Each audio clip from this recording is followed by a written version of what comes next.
Hello mga mamis! Good morning! So for today's video, ibang recipe naman. Korean chicken to siya. Ewan ko, basta nakita ko lang to siya sa reels, dumaan sa wall ko.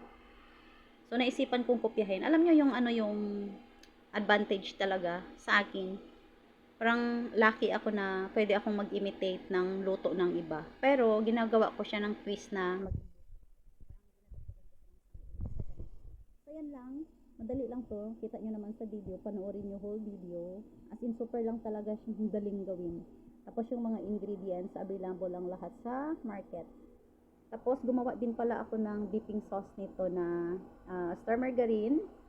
Since wala akong butter, so star margarine gamit ko. Tapos cream densada, since wala din akong evap. Tapos cornstarch, dinissolve ko muna siya sa water. Naglagay ako ng fish sauce, brown sugar, tapos soy sauce. Yan lang siya.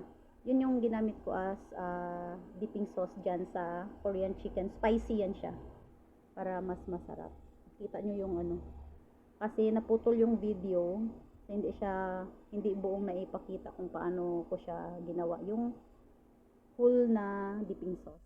So yan lang siya. Kung ano lang yung available sa fridge nyo, yun yung gamitin nyo. Super dali lang talaga gawin ng dipping sauce. So, yan lang siya. Please follow and share my video. Thank you po.